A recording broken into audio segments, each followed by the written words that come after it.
Hello and welcome to Freedom Watch, your daily dose of raw liberty, streaming online at foxnews.com. I'm your host, Judge Andrew Napolitano, here defending freedom, defending your natural rights, and defending your right to have a government that stays within the confines of the Constitution.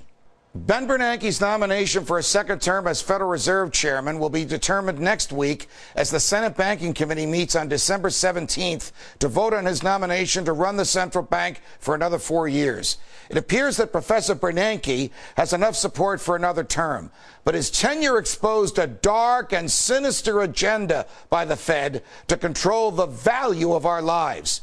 No lawmaker in modern times has worked so hard to expose, to inform, and to lobby on the dangers of a centralized, super-secretive institution like the Fed as Congressman Ron Paul.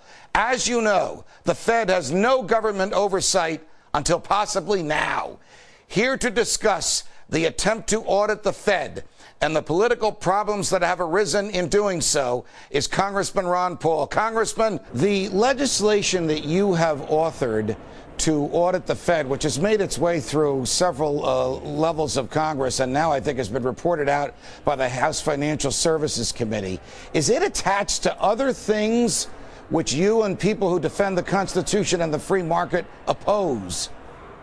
Yeah, that is correct. And the general debate on that bill, which is a very, very large bill, it's made up of several different regulatory bills, and none of which I could support. And the general debate is going to be done today, and we'll probably vote on that tomorrow.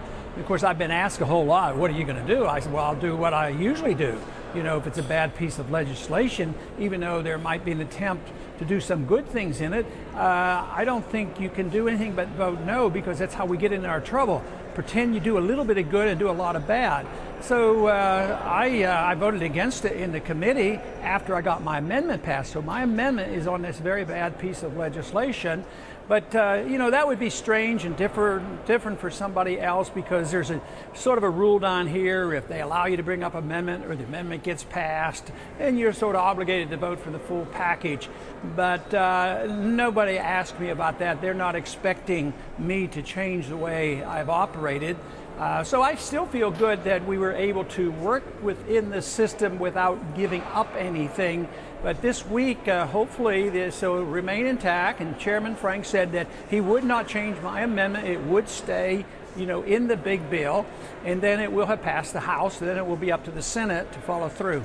All right, two issues that I want to raise with you, and I, as you know, commend your political courage for not accepting the bad with the good. But the good, the kernel of good, the amendment that you authored that is part of the bill, this is your original Audit the Fed. This is not the watered down version of Audit the Fed that some subcommittee tried to put in there a few weeks ago. Absolutely not, and that was a key vote.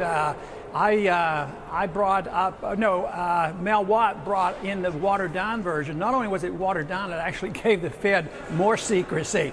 So I offered my amendment to his, and that was the key vote. And it passed by voice vote and it passed by recorded vote. And so it put it into the package. There were a few minor changes, but it was more or less clarification language. But essentially, 1207 is in this bill.